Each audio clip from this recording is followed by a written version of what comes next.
The mic ain't been on the whole time. God damn. Maybe Lou's mic was picking all that up, but it was bullshit anyway, so it doesn't even matter. It's all good. Yo, welcome to the Lou Kane Kicking It podcast. Oh, we're just starting over? Starting over, bro. All right, okay. We're starting over, man. Shit. So how you been, Sean? Well, Lou, let me tell you, I just flew in from... you got a lighter? Yeah, I do. I totally do. But I always do. For anybody watching, I fucked up the first recording. It's all good. We're gonna have a little bit of it in there. See what we can save. But yeah, man, shit. how's comedy? Ball hogging the blunt. It's all good, bro. It's all good. How's comedy been treating you since like everything is kind of starting to open up again? Because honestly, I was nervous for a little bit. I feel you, and I wasn't really nervous because like not to really, I was doing comedy during the pandemic. When shit was shut down, I was at secret holes in the walls. I was at places where you had to go around the back door and only 10 people would be allowed in the room and all that type of shit. I was in niggas' backyards. I was doing... Did you ever do hiking mic? No. There's no reason I want to get sweaty before I do my comedy. Facts. You get sweaty doing comedy. Yeah. I don't want to... No.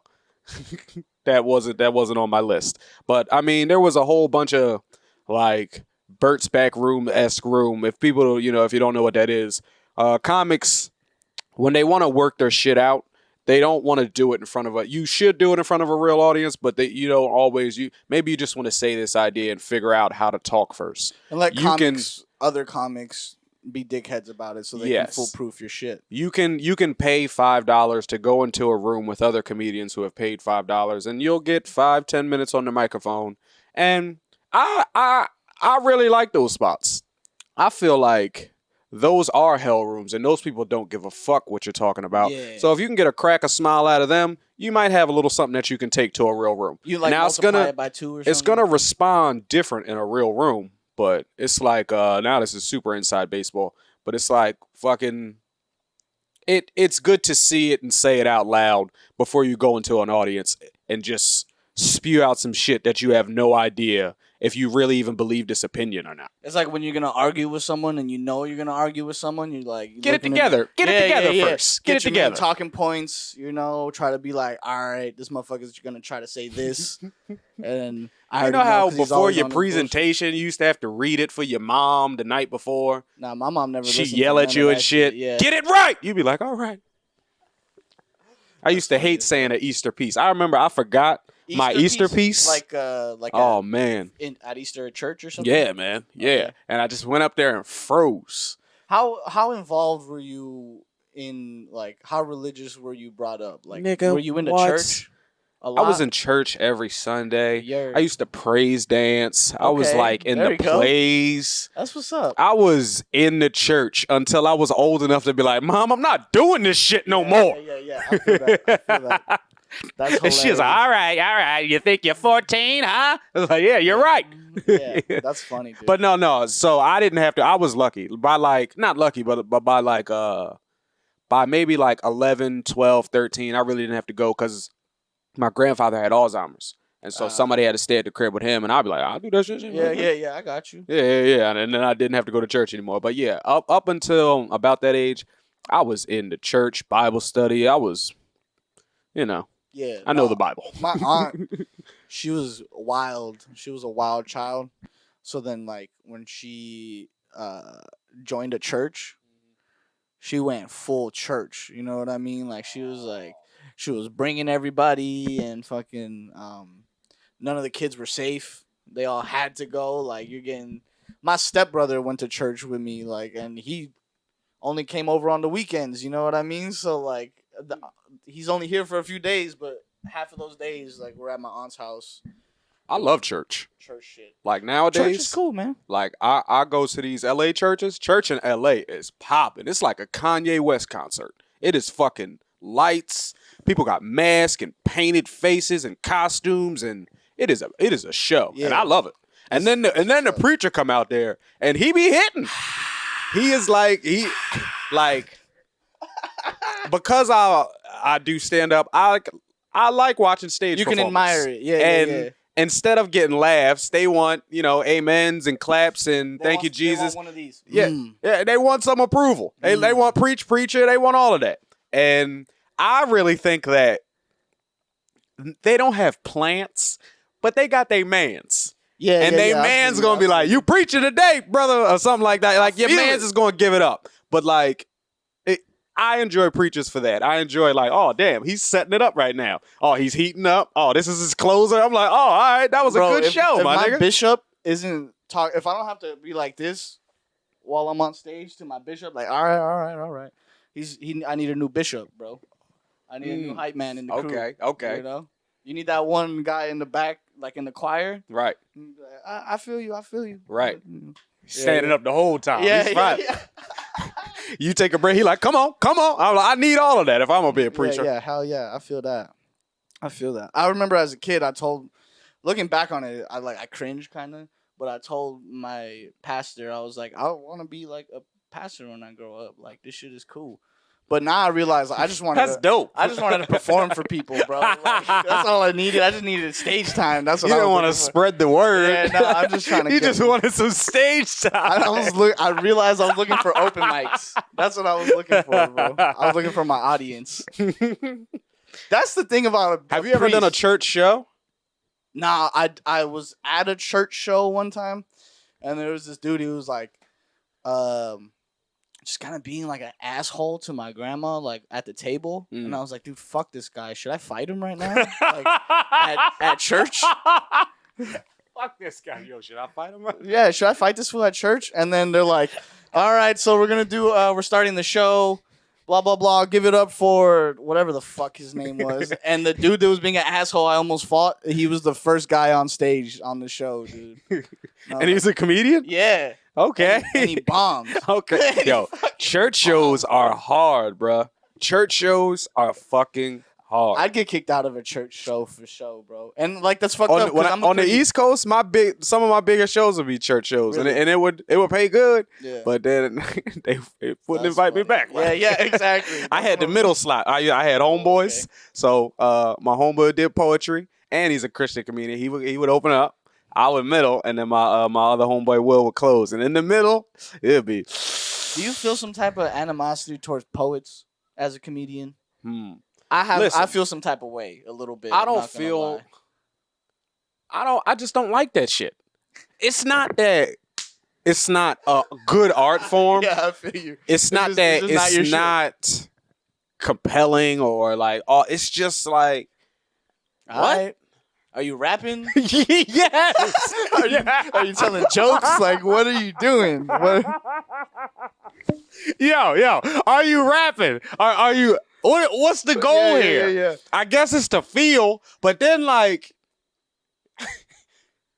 you're just reading me your journal. Yeah, facts. And do you think your journal is that amazing? Maybe your journal is that amazing, and people need to hear it. But it's just not for me. If you don't have an arm missing, I don't want to hear your journal. It's like because it don't always rhyme, or if it do rhyme, on beat.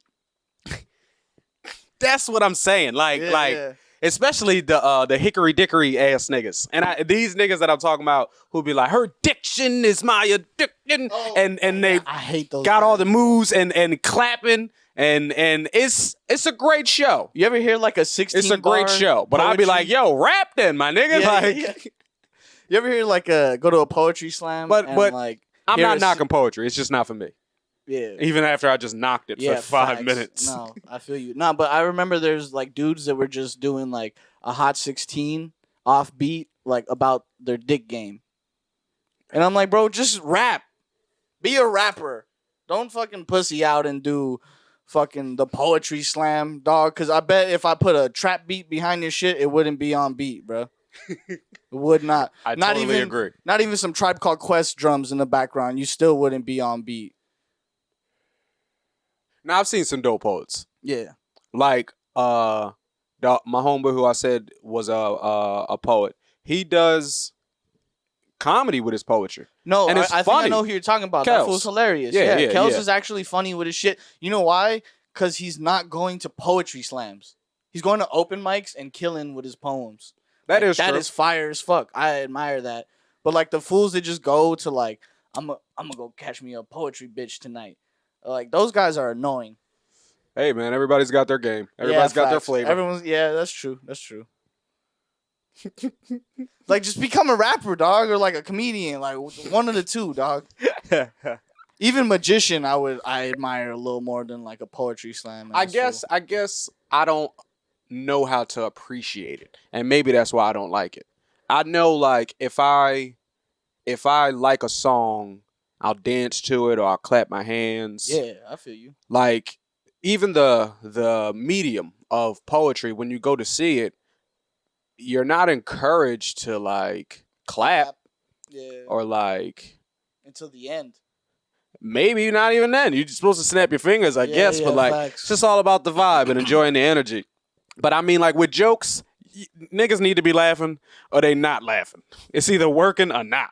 With music, it's either working or not. With poetry, it's very subjective. Like I feel like I sound like a hater too. I'm not gonna lie. I definitely sound like a hater, but somebody coming up to me and be like, "Yo, can I read you my poem?" I'm like, "Ugh." Fuck no, yo. Hey, give me your mixtape, bro. I'll be like, me "Send your it to me, and let me read it." I love send it to me, bro. That makes In shit my- so much saves you so much awkward time.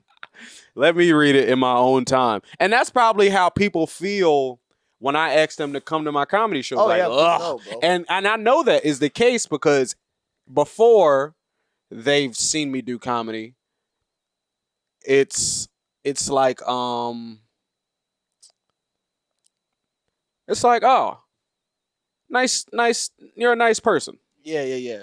After someone has seen me do comedy, it's like, yo, I didn't think you could do that. Yeah. You funny. Yeah, and it's like not over the top funny or anything, but it's like, yo, that was funny. I didn't think you could do that. And I like, Word. I know. Looking at me, it looks like I probably I just couldn't be fucking funny. around. Yeah. But I like doing this. Thanks for coming to see me do it. And I appreciate people being like, yo, oh, word. Good job, kid. Yeah. And I'd be like, thanks, man. Oh, shit, Or okay. thanks, gal. Yeah. Facts. But like I definitely, I guess that goes back to the currency being funny, because that's why I hate networking, because I can have as many conversations as I want and somebody not really fuck with me, and then they see me be funny and they be like, oh, all right, word, I You fuck funny, with you. funny. Yeah. You comedian funny. There's a difference. There's a hella difference.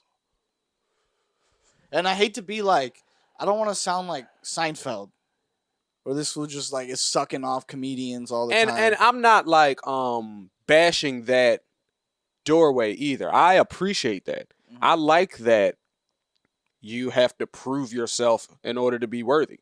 Facts. I like that. Hell yeah. And I don't think that that's wrong of people to be like, yo, let Prove me it to decide if I should fuck with you. Yeah. Like, facts. are you a person that I want in my inner circle, my life, have access to me? Like, I think people should, have a criteria of people that you fuck with. And if they don't meet the criteria, you shouldn't fuck with them. Mhm. Like, a lot of people like to say, I just like to go off the vibe, but like, the vibe has to have criteria. Facts.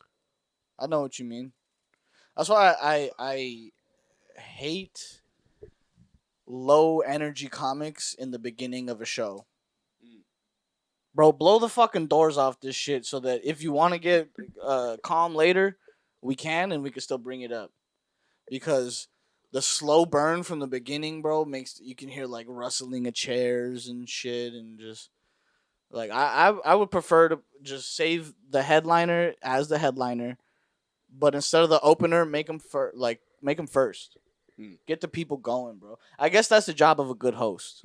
Which let me just say, you're a fucking great host, dog. Thank I've you, seen man. you kill that shit. I do A lot, take. bro. I notice like there's different types of, and I do really appreciate you saying that, because I felt like I had to fail to learn, but I feel like I've noticed that there's different types of hosts. There's like the host liner.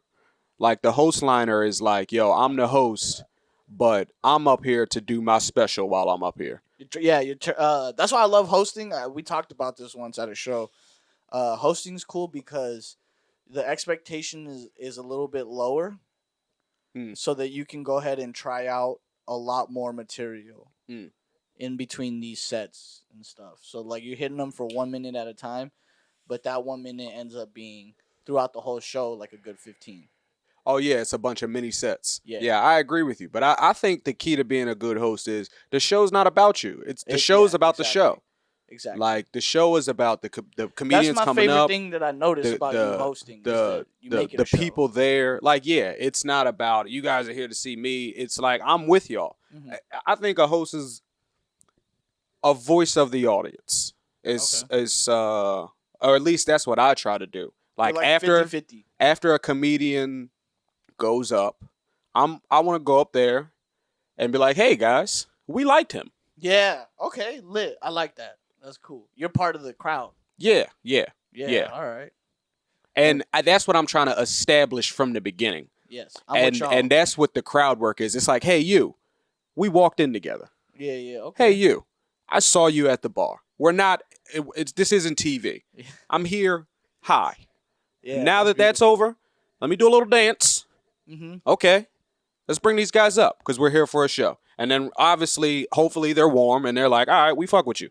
Yep. Or they're like, we don't know, my nigga. And hopefully somebody kills it. And there's always a point in a show where it becomes a show. Some of the comedians be like, and then somebody goes up there and it's like, this was what we paid money for. Yeah. You know what I'm tired of seeing from other comedians? And I'm not one to tell people what to do and what not to do. But I'm sick and tired of the fools shitting on the venue. Even they're doing it as a joke. I get it. Like you kind of need that like little bit of foreplay before you get into your jokes. But like the it's great to be here at the illustrious fucking shithole in the wall that I'm at right now. Like, bro, these people paid money to be here at this shithole. Like, stop reminding them. You know what I mean? I get what you Whether it's $5-10, like you get what you fucking pay for. I get what you mean. We're making do with what we got. Like, stop. You're not. Don't Hollywood me, bro. We go to the same fucking shows all the time. I see you everywhere. So don't like. This is another Tuesday, fool. Like, let's get it. All right. I understand. I like holes in the walls. Those are my favorite. I was gonna get back to. You mentioned hell rooms, bro. I won't say my favorite, but I like holes in the walls. Okay, yeah, they're not my favorite. You're right. Favorite's kind of a strong. I like word. I like intimate small rooms. Yeah, I feel that. I like knowing that if I killed, I actually killed, bro, and no one's just giving it up just cause. You know, I remember I bombed in my head. I bombed, and people still clapped at the end, and I was like, it was just their reaction was too much from what I thought I gave, you know, and I was like, nah, it's all right. You don't gotta do all that. Like, let me bomb. Like, this is good for my career. And Ron G in the back goes, yeah, let him bomb, dog. That was kind of him. Yeah, that was pretty cool. Yeah, he saved me. I've had two meltdowns on stage ever in my career, in like the past. I've been doing comedy for a long time, bro. Yeah, I think you were there for one of them, bro. You're doing better than me. I don't think I've ever had a meltdown on stage. Really? I've been way too drunk on stage. No, that's funny. I'm lying. I've had meltdowns. Yeah. Before I moved here, I used to melt down all the time. That's funny, dude. Like fuck it. And I'd be like, what? Well, fuck y'all. Yeah. I'd be like, I was wild, nigga. And then my comedian friends are like, yo, why are you doing that? Like, what? Don't you want people to like you? Yeah, and I'd be like, I don't give a fuck. Them. I don't give a fuck. And I was like, wait. What am I doing? I'm doing stand up.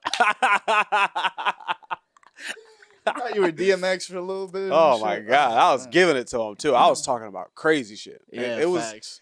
It was the 2010s, man. Yeah. Okay, I see that. Twitter was hot.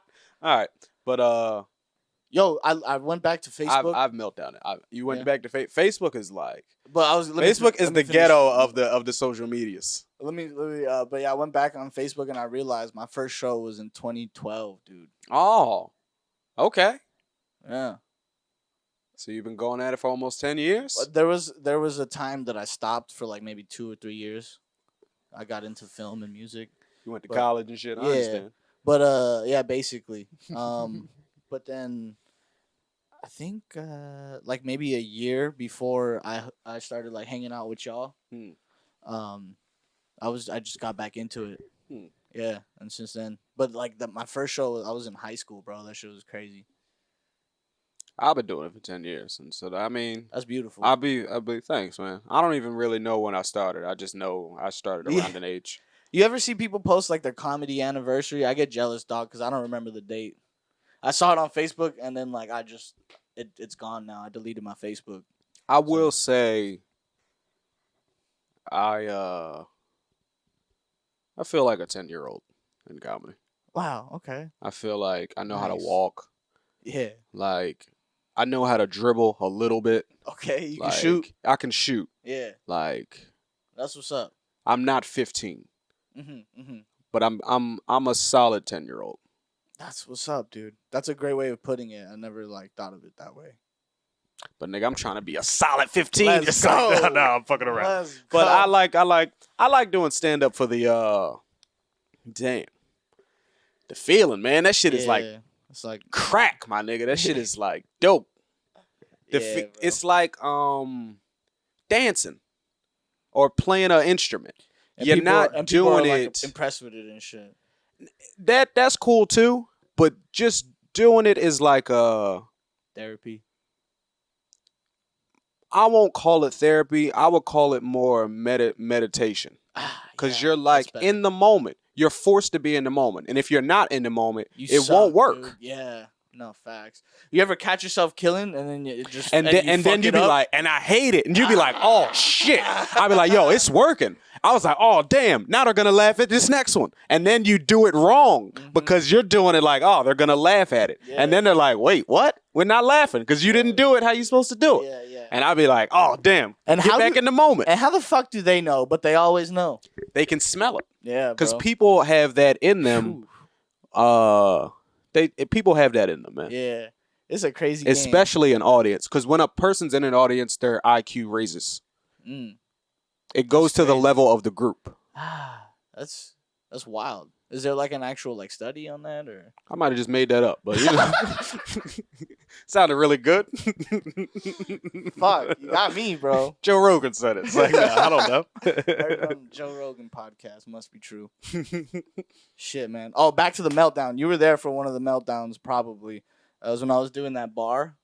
And I was working at the bar, doing the fucking dishes, getting on stage, hosting the show, Yes. doing 5 minutes, getting back off stage, taking drink orders, fucking babysitting my boss so he don't fucking me too us and shit. Like, fucking nightmare, dog. God But damn. yeah, so one day, That was a great learning experience Hell for us, yeah. folks. yeah, fuck yeah. We ran Lou. He had me helping him out, and we ran an open mic in Burbank, and it was at a small bar. I can't remember the name of it. The name doesn't matter. It's like it was a time machine bar too, like fools from like a different it definitely era. was. It was like a place to come if you missed the 70s and 80s. If you miss that type time, Yeah, come here. type And shit. the regulars were like people who fit into that, who wanted to be all right, cool. Actually, no, go. All right. The regulars were people who wanted to be like in that lifestyle, 70s and 80s, like Lou said before he left, on cocaine. It wasn't just about the cocaine. It was a time where things were just understood. You were a regular at a bar. This was your watering hole that you came to just let your hair down. And me and Lou, just trying to put on our little comedy show, we're charging $5, $10 at the door. And these motherfuckers like, who the fuck do you think you are to ask me for $5, $10? I come here to drink every Wednesday, motherfucker, or every Tuesday. Don't think because you got a show here, I'm going to pay you. And I'll be like, all right, damn. Then the owner will be like, well, let it, if that's how they feel. And I'll be like, let these motherfuckers in. But these were the type of people who, if they had something to say, there's no social politeness. There's no, I'm not going to say that they were Trump supporters, but I would say that Probably. I would say that, they wouldn't disagree with some of his quotes if they didn't have his name by him. They'd be like, oh, that sounds all right to me. But they, good-hearted people at heart, I felt like. Yeah, nah, they're cool. They tip well.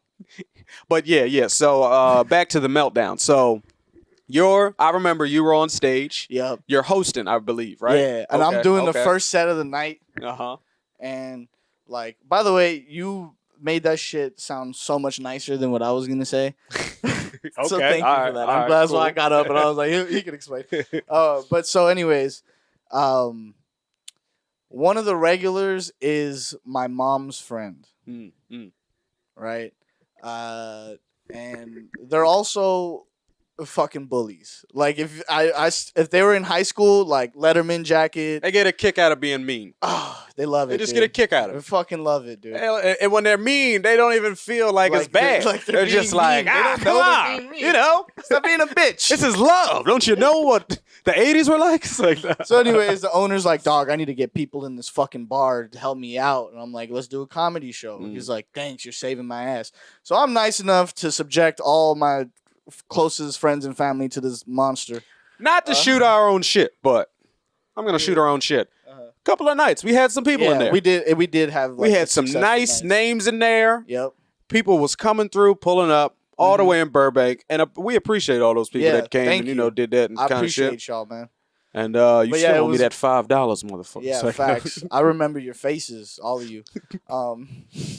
But yeah, so one of these nights when it was like not packed, these fools were just like kind of just the regulars at the bar, and we're just doing comedy for some reason. That's like what it looks like. And so yeah, one of my mom's friends just starts fucking heckling me and getting me good, bro. Like I've never been got that good before in my life. You know what I'm saying? Right. Like, it was like he had a microphone. Yeah, bro. And it's like my mom's friend, so I got to see this bitch at like the barbecue. Not anymore, but like, but I did. I used to have to fucking see her on the weekends and shit. So I can't like be like, shut up, bitch, you know? But like I wanted to. So I want to intervene. That's the beauty of stand-up comedy. Like when your friends aren't there, these are just people. Yeah, facts.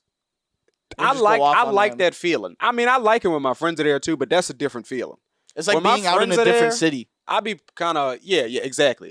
You're forced to the real you comes out. Yeah, facts. And so I had to be nice, and she's just laying into me, bro, like so good. And so I was like, you know what? Nah, fuck y'all, man. Like I did all this work. I got all these people in here, you know, try to do something nice for people, and this is what they fucking do. And then I was like, anyways, your fucking next comic coming to the stage, which is my biggest mistake. I felt bad because like that fool had to kill it, bro. You know what I mean? Like he had to really put in a lot of work. If I would have just been like, all right, whatever, bitch. Coming up to the stage, like it would have been a lot better. But they got me, bro. They got me so good, dude. They got you. Public freak out, bro. Nothing better. You know, full on public freak out. And so I was like, you were pretty young then, though. You can get that off. I was, yeah. You were like maybe you were like 23. Yeah. You can get that off at 23. You can. That's just you letting your childhood out. You know? No facts. And then she came up to me afterwards like, you just learned how to yell good, so you got to do it once or twice. Facts. That's so true. But yeah, I was like, anyways, this next fucking comic, I hope he does better than I did. And then just got off stage. But you know who really set me off? I'm not gonna lie. You know who really set me off? It wasn't even her. It was Cappuccino Brown. Fuck you. It was Cappuccino Brown sitting in the background, just having the time of his life, bro. Watching me die on stage. Once I realized he was laughing at me, bro, I was like, fuck this whole show. I'm gonna burn this bitch down when I get off stage. That's the worst, fire, yo. Yo, that is the worst. You catch a bomb in front of your niggas, and they just your niggas love you, but when they see you catch a bomb, it's like it's like, oh, you do this, huh? You do what we do? That's how. Oh yeah, you can roll with us, huh? Yeah. Yo, and listen, I've caught some serious bombs, and where it's just like, damn, did none of that shit work? Yeah, I feel you. And you know who was there? Who? I bombed on chocolate sundaes. You know who was there? Cappuccino Brown. Classic. Soon as I was there, he was right there to be like, well, you almost got him. I was just like, God damn, man. You solid, huh? And then Steve Brown gave me a 20-minute dissertation about Comedy my set. lecture. I was like, bruh, it was 3 minutes, my nigga. You can't give me 20 minutes on my 3 minutes. Yeah, facts. He was giving it to me. I was like, I just bombed, my nigga. Just leave me alone. Yeah. I'm trying to sit here. Let me eat my short stack in peace. And pick up my... Exactly. Let me pick it up, my nigga. You saw what happened. Don't treat me like this. Don't give me the hell right after the game. Yeah, those sick bastards, man. That's when they gotta give you the hell. Yeah, facts. That's when they gotta give you the hell. Shout out to them though. I still fuck with them, but because if they didn't give me the hell, I would call them fake ass niggas. But they gave me the hell, so I was like, facts. thank you, guys. No, that's cool, man. And then I saw you later and mopped you up. Nah. See, that's just stand up talk. Yep. But niggas know that we're all competitive like that. Yeah, hell yeah. Well, what do you call it? Fuck. I was gonna say, you know what's the best feeling when you bomb and your homies let you know that they're bombing with you. You know what I mean? Your homies will start calling out. Like I've been like heckled, but not heckled. It was like a comedian just like tossing in the fucking life ring, and then I get to riff off of what he said, and I kind of like I don't really get what you mean. Bring you back in, like my homie Toasty did this to fucking Monte at Club B. Monte like was killing him, and then I think he realized he was killing him. And then at the end, kind of just like the energy tapered off, like the weed kind of like settled in, you know. Yo, and that is funny. And then he goes, he says a joke, and then my homie Vince, he fucking whistled. He went, and then he's like, "Was that a fucking whistle?" Oh, okay. And he's like, okay. "Trying." Okay. He's like, "We're all trying." And then like that brought back the laugh, and then he got everybody back on his side. It brought back the being in the moment. Yeah, that's what I'm exactly, saying, bro. Damn, Exactly. it's because you can even see that. Like, Yeah. he realized, he was like, "Oh shit, this shit that I thought of is working." Yeah, and you be like, exactly. "All right, you want to hear some more?" And they be Yeah. like, "All right, now you think you're funny. What do you got?" That's what it is. Before you're like, "Yo, I hope I'm funny," and once they feel like you think you're funny, that's a tough string though, because some people. I think, and I don't want to say that it comes with success, but like sometimes I feel like with big name comedians, people just laugh because they like that person. Yeah. And they're just like, you know what? I fuck with this. I find myself doing that. Like if I really fuck with somebody, and I have a new favorite comedian every 2 weeks, but it's usually some underground person. But when I see them, I'll be like, yo, this guy can do no wrong for 2 weeks. Like this guy's hilarious, or this girl's hilarious. Like I'm like, this person is perfect. And then I find another person and be like, oh, this guy's funny. You know, this girl's funny.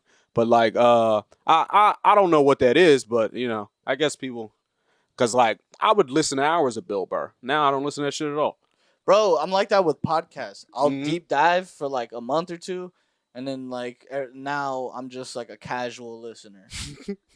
I'll pop in every couple weeks because it's like because the podcast is just like kicking it with your homies. Shout out to hence the name.